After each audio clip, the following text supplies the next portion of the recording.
Hello and welcome to another edition of 310 to Left. Tom Caron from Nesson with you as we get ready for a great World Series. It begins Friday with the Yankees and Dodgers going at it. It is a rarity in Major League Baseball that the best team in the regular season from each league makes it all the way through to the World Series. But here we are for just the third time in the last 24 years. It'll be Aaron Judge and the New York Yankees against Shohei Ohtani and the Los Angeles Dodgers. They'll both win the MVP in their respective league this season. So really cool to have that happen as well. That's a rarity where the MVP of each league faces off in the World Series. So it's a huge showdown of big markets and big names and superstars. Certainly a reminder to all of us in Boston what it'll take to get back to that level, the star power you need to make it in this day and age in the wild card world, that how difficult the attrition is in the postseason. But these two teams have been able to make it through. The Yankees beating the Guardians, the Dodgers with a really good series against the Mets to make it now. And when it all begins Friday, David Ortiz will be front and center in the Fox coverage, of course, part of the pre and post game studio coverage, along with the former Yankees, Derek Jeter and Alex Rodriguez. In fact, you'll see Papi all over the place this weekend because Netflix just premiered The Comeback, a three-part documentary series looking back on the 2004 Red Sox. Hard to believe it's the 20th anniversary of that incredible championship and the end of the 86-year curse of the Bambino.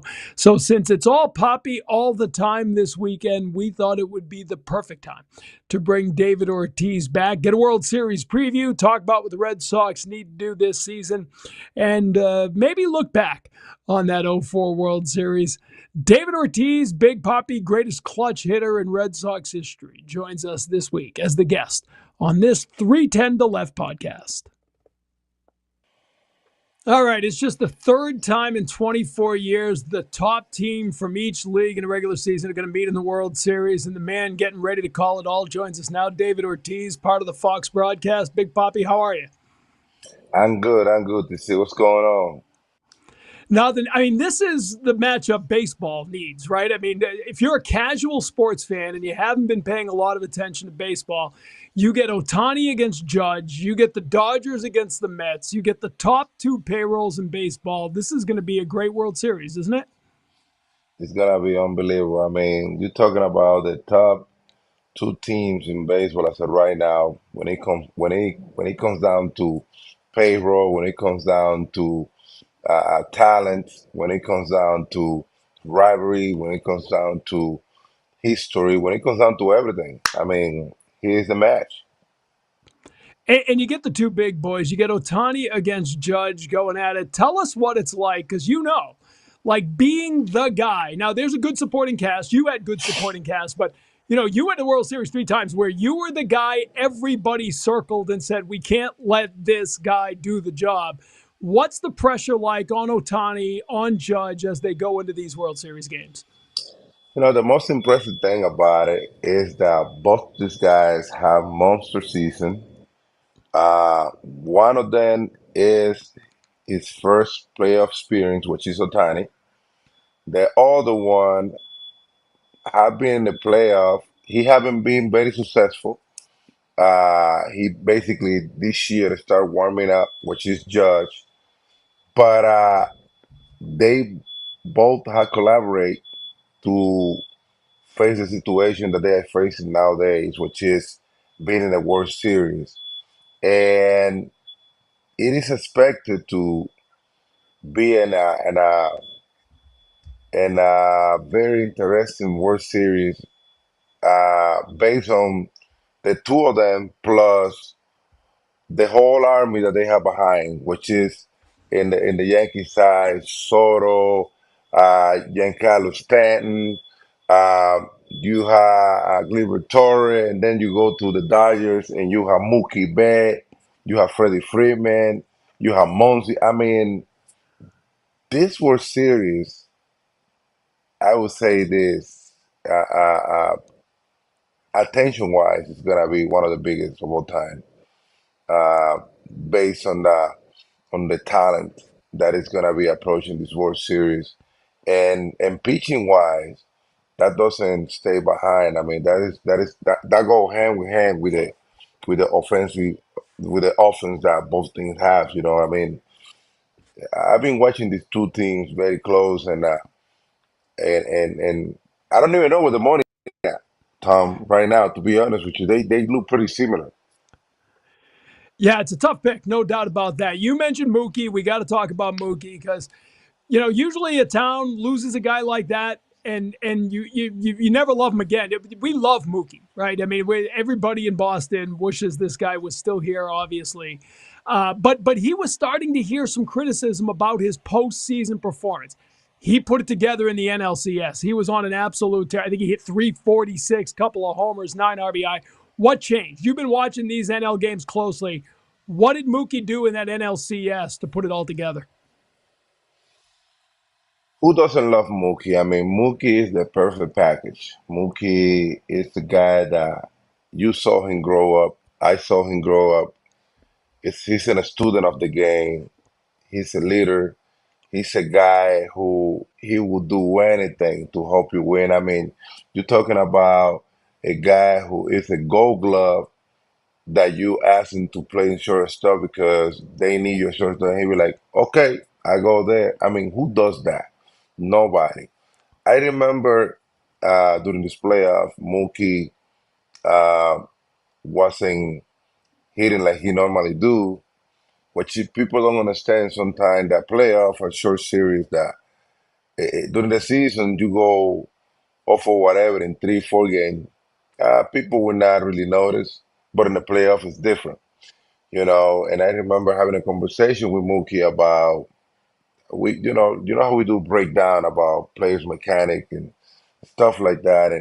And I did a breakdown on Mookie. Derek did a breakdown on Mookie, and we agreed that mechanically he was fine. He was no issues mechanically. So I holler at my boy and I tell him, hey, go out there and have fun, because that's what you do.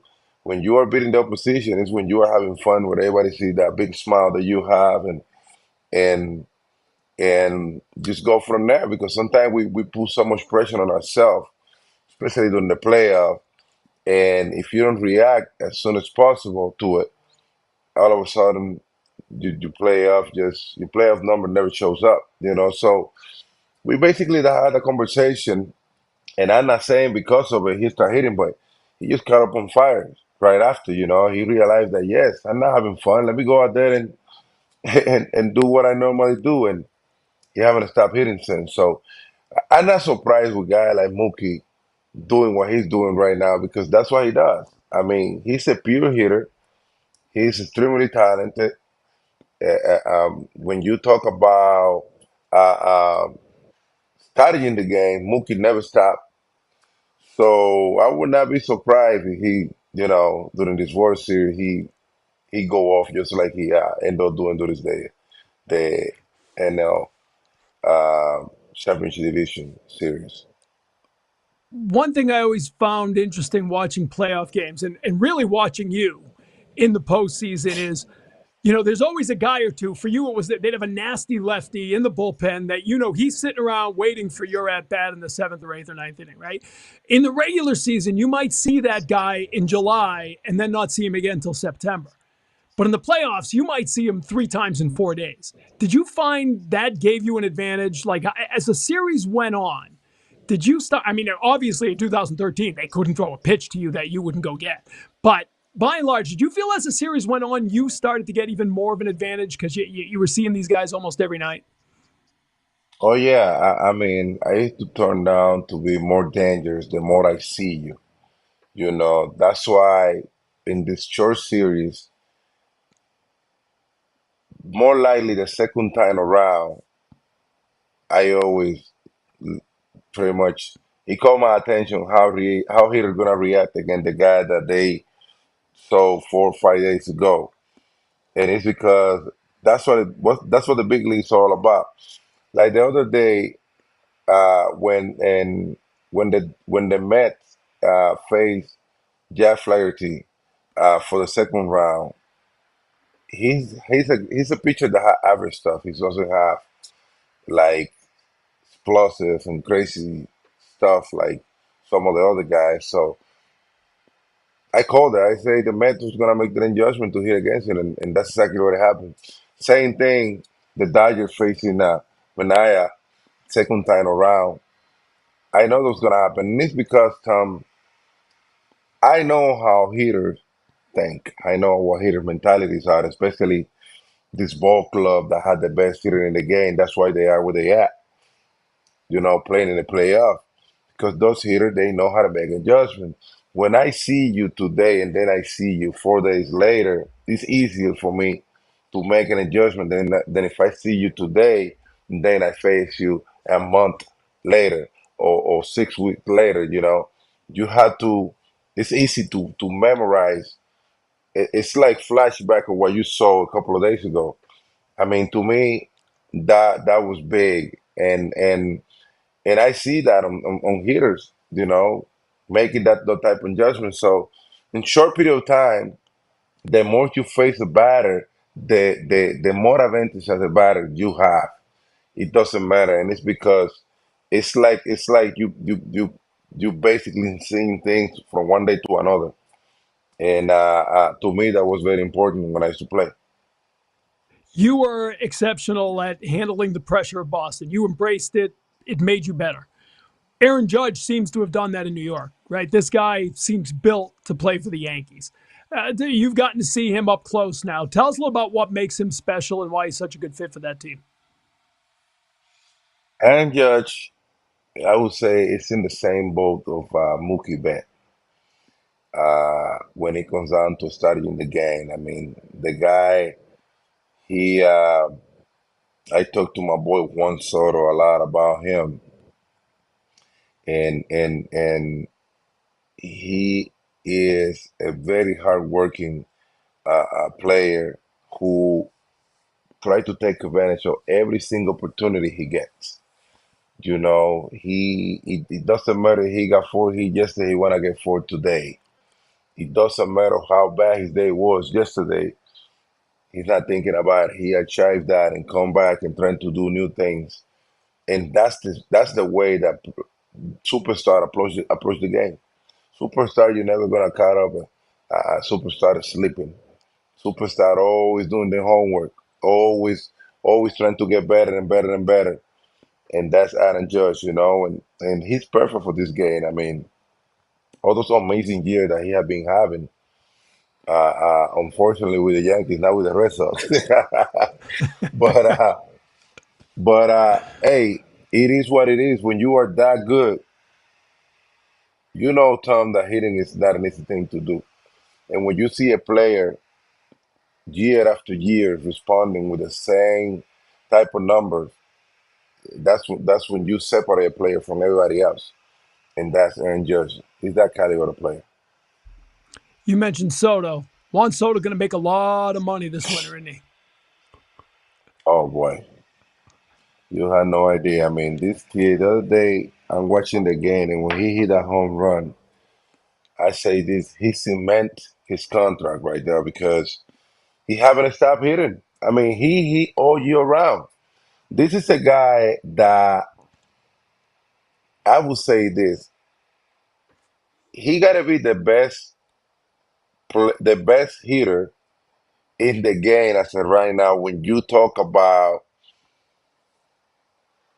the strike zone recognition, this guy have no hole on his swing. I mean, you can throw him whatever. He found a way to put the ball in play with power. It doesn't matter on what direction. I mean, he is that talented, and he's the major reason why the Yankees are where they are. And just turning 26 years old. I mean, that was such a bold move for them to go trade for him, knowing he'd only got him for 1 year. But they say, you know what? This year, we're going to take him. We're going to go to the playoffs. These two teams spent a lot of money. It's kind of a reminder, isn't it? I mean, stars win games. I know there are Guardians didn't spend a lot, and they had a great season. They put together a nice run. But three of the biggest payrolls in baseball made it to the championship series. Talk a little about that. We've talked about it a lot in Boston lately. You need superstars, right? There's a lot of good young players in Boston. Can you win with just young kids, or do you have to put a couple of those veteran guys there to put it all together? It has been years where teams with a small payroll have been able to make it to the World Series and this and that, but that is about to change. That is about to change because playoff require uh, big things, and one of them is having superstars that are able to handle it, handle business when it comes down to those moments, And being said, um, the the Dodgers and the Yankees, they get prepared for those moments. I mean, I don't know if you understand that some people they they need to understand that those moments are made for big time players, and because everybody's just sitting down watching, everybody's expecting those big time players to come through, And I remember a quote coming from uh, Dave Roberts, basically saying that they didn't get prepared to just go into the playoff. They got prepared to go to the World Series. You barely hear managers saying that.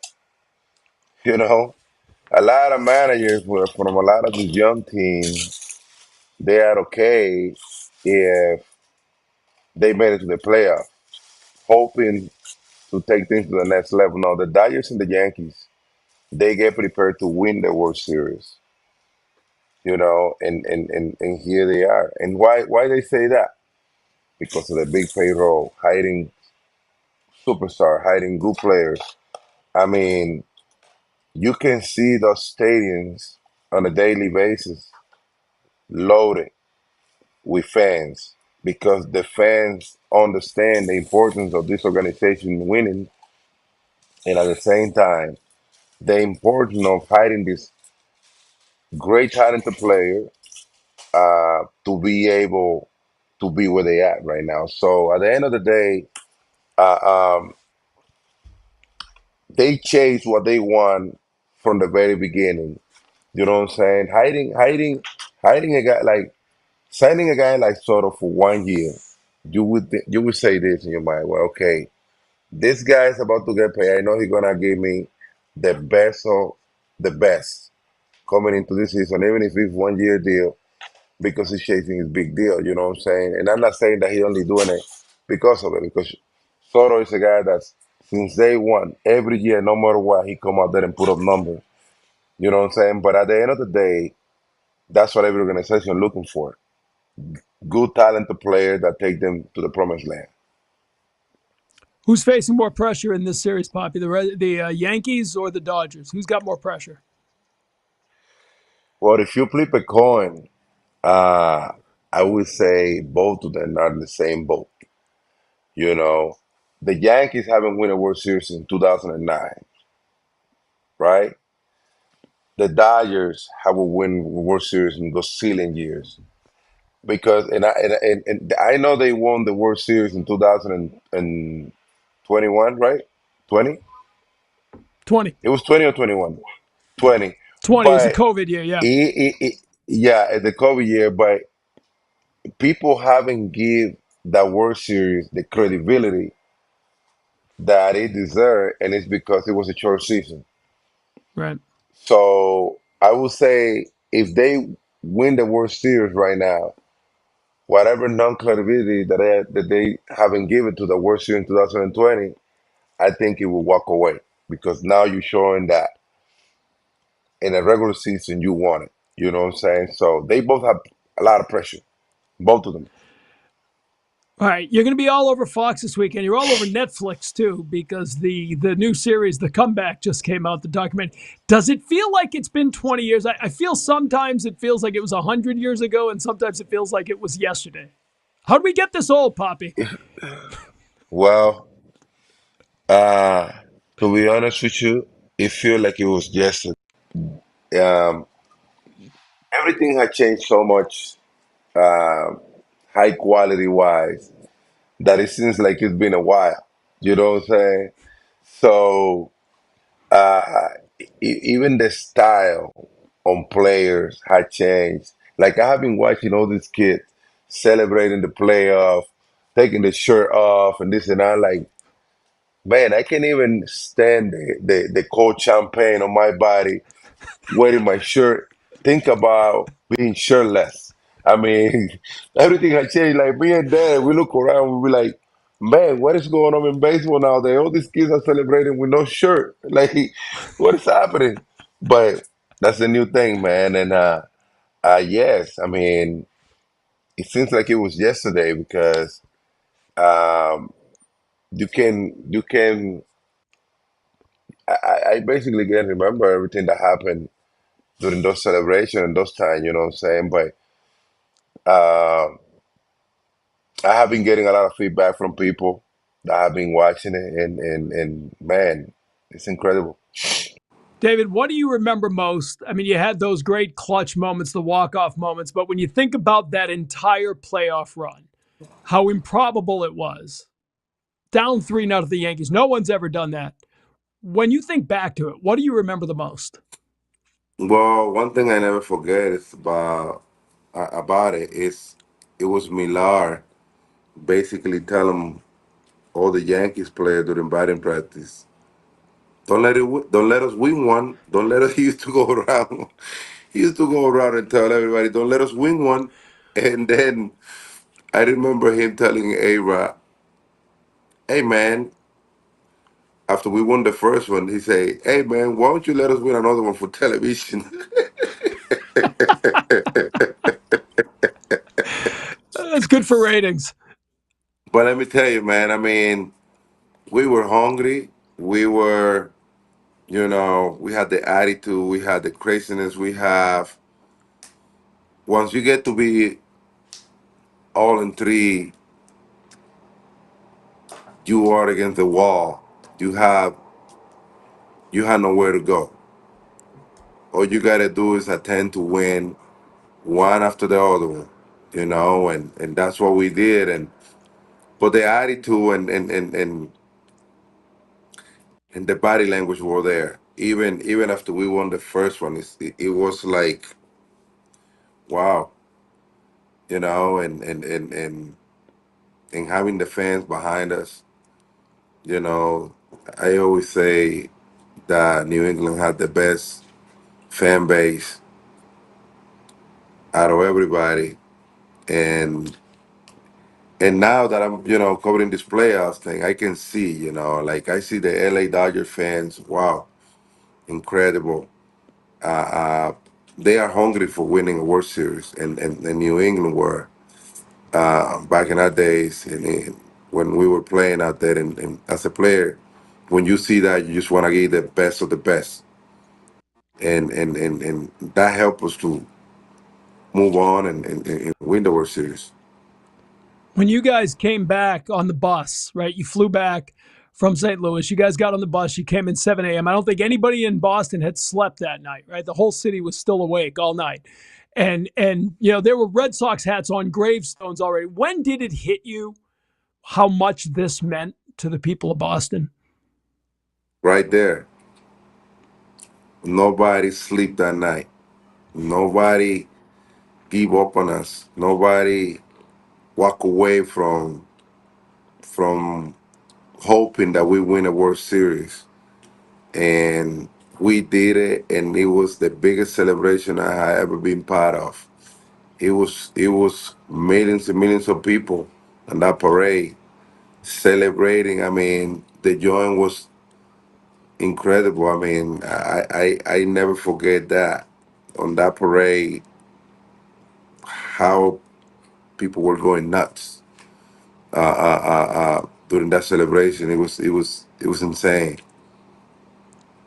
4 million people at the parade that day. Unbelievable. You can relive it all in the comeback Mhm. on Netflix.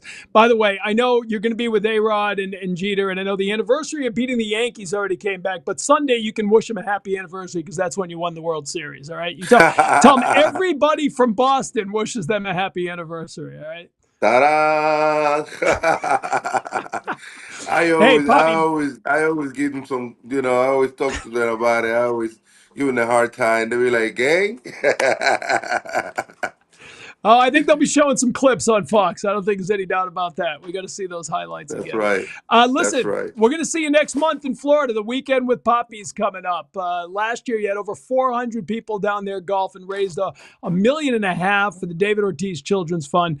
Tell us a little about the weekend and the David Ortiz Children's Fund. You've done so much good for so many children in New England and the Dominican Republic. It's become a really important part of your life, hasn't it? Without a doubt, Tom. I mean, that weekend, I first of all had to thank all the fans, all the celebrity that have been part of this weekend for years. I mean, you know that I always call my foundation my biggest home run because saving a child life, saving children's, is something that I always look forward. I always understand that God used me as an instrument to be able to provide for these kids. And without the support of the fans and all the celebrities that come down, it will never happen. So I don't really call this the David Ortiz Children Fund. I call the big family, friends, and fans Children Fund because without the support of all of them, this will never happen. But I always look forward this weekend because that's when we have people raising the paddle to donate money to continue saving life. Remember, with $5,000, we can save a life for every single one of these children. Some other cost some more than some other, but average. That's where we at. And man, we have over 15,000 kids that have been benefit from this foundation, and we have over 2,000 kids that have get this open heart surgery done throughout the years, and it has been amazing. It has been amazing. You had no idea, Tom. When I go into the foundation during the event, we bring a lot of kids that have get the surgery done, and it had got to the point that I feel like a grandpa. You know what I'm saying? When I see those kids come running to me uh, uh, to give me a hug and say thank you for getting their surgery done, it's like hitting a grand slam in the World Series. You know, it's that type of feeling. David Ortiz, childrensfund.org is where you can get information. Last question, Poppy. You're going to have all these superstar celebrities there. I'll be there helping out with the auction. You've had so many big names come through. Tell us who the best golfer has been. Who's the worst golfer out of everybody you've had in there? Well, without a question, the worst golfer had to be me. Uh, I got a good drive, but after that, I'm done. Gene Rice, amazing. My man, rest in peace. Tim Wayfield was one of the best golfer that I have seen out there. He support that foundation for years.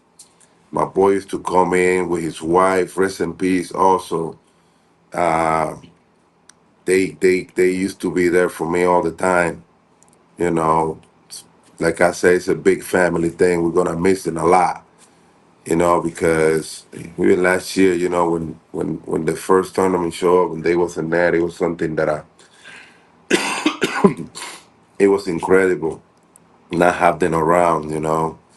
But yeah, we have a lot of guys that they come in and they have incredible performance. I just can't wait. Gronk is coming in this year, so I just can't wait to watch his golf game. Let's see how that played out. You're going to spike it. It's going to be a spike. I You can't know wait what to see I'm that swing.